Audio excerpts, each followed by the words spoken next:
Solarpunk is a cozy survival and crafting game set in a floating island world powered by renewable energy. You will build, farm, and explore, all while using energy from solar, wind, and water to create a self-sustaining home in the sky. The game focuses on resource management, automation, and creativity. You'll gather materials, craft eco-friendly technology, and expand your floating base with futuristic yet nature-friendly designs. You can play this game solo or co-op. This game's first demo is now available as part of the Steam Next Fest, and here are 6 things I really love about the game so far after playing it. First, this game is absolutely gorgeous. Just imagine waking up from your sleep and being greeted by this peaceful sunrise. I always looked forward to seeing the sunset and the sunrise in the demo because of how beautiful its effect is. The lighting really adds to the mood of the game. During nighttime, the game can get very dark, and in the demo, the only source of light you can have are these candles, but there would be more options in the full game. This cozy aesthetic and ambience is partnered with lots of decorative items and building materials, making it a perfect game for those who like base building like me. Speaking of base building, there's an item called a build hammer that lets you build structures like floors, walls, stairs, and roofs. I like that you can freely rotate these structures and that there is a snap option to connect structures easily. In the demo, we can only experiment with the wood options, but there would also be different construction materials like glass and bricks in the full game, which you can mix and match for a more unique base. Building is not only for your base here though. You also need to utilize it to reach certain areas in the world by building ladders and bridges. Exploring rewards you with new items and resources that you wouldn't have been able to get otherwise. You can craft some items from your inventory, but majority of it needs to be crafted from a workbench. From the demo, there are only a few items available, but I can see from the locked options that there would be more in the future, and I can absolutely see that decorating in the game will be fantastic. Like in building, you can freely place items and rotate it. And I love how you can place small items on top of objects, even the ones you can interact with like furnaces and workbenches.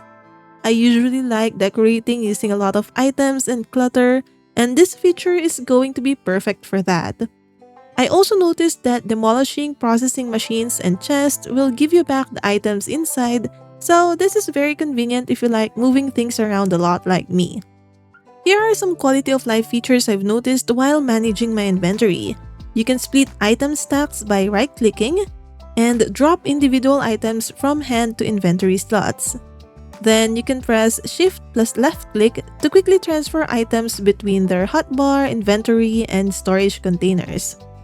I haven't seen any option to auto-stack items and craft from storage chests yet though.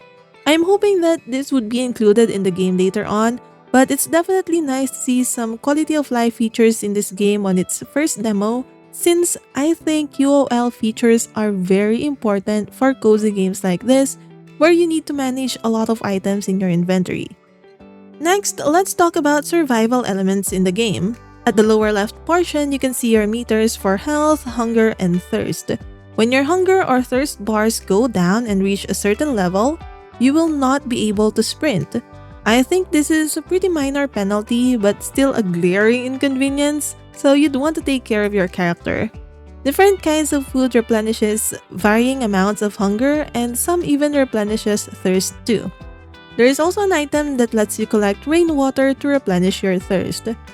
In the demo, if your health reaches 0 or you fall off an island, you will simply respawn at the starting point of the demo with some penalty on your hunger meter, but all your items will be there.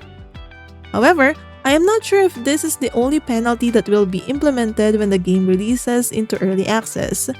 From a devlog last year, the original plan is that if your character dies due to your health reaching 0, your items will be dropped on the ground and will be retrievable for a certain amount of time. However, crashes with the airship or falls from islands will result in items being lost permanently. I'm kind of leaning towards having a harsher penalty for dying in the game since it's quite easy to maintain your survival meters. Even if your hunger goes to zero, it will still take a long time before your health goes to zero, so you'll be able to easily find food before that happens.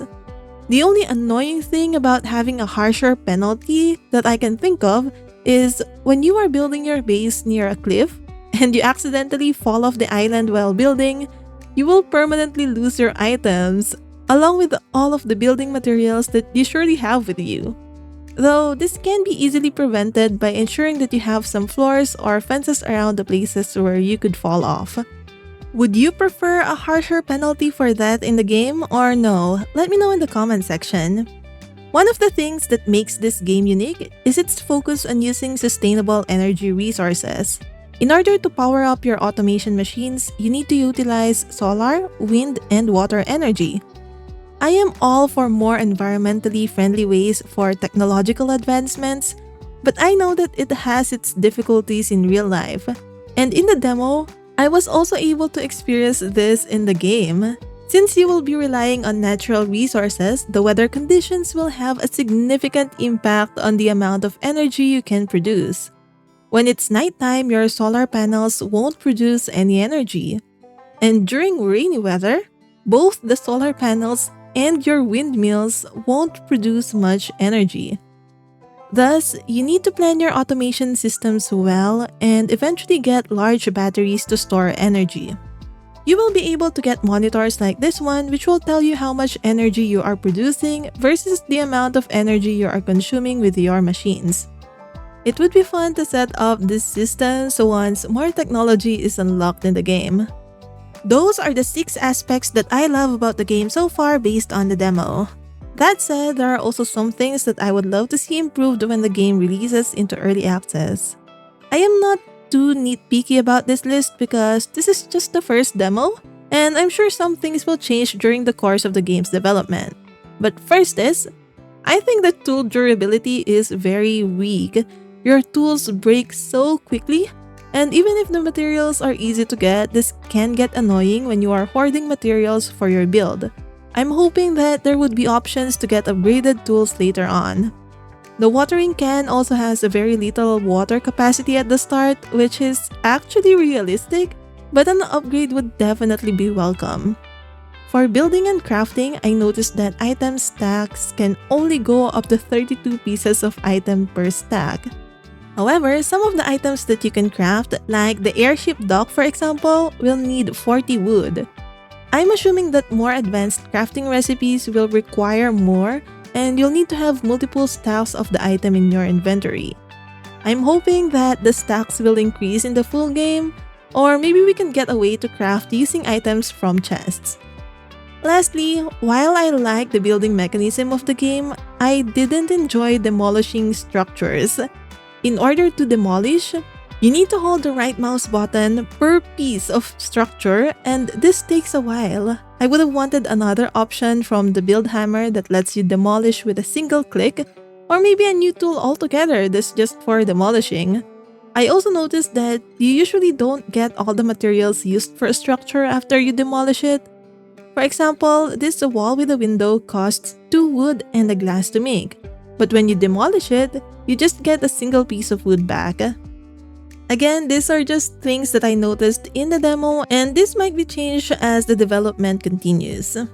One thing that I am looking forward to once the game releases is exploring the other islands. The demo is currently locked to your home island and the merchant ship, and I'm looking forward to seeing more beautiful scenery and unique items or resources from other islands. I'm also excited to see more decorative items that I can use for my base, and of course, playing with other people on multiplayer. What do you think of Solarpunk so far? Let me know if you've tried the demo in the comment section. If you like these types of games, then check out this next video featuring more games and demos like this.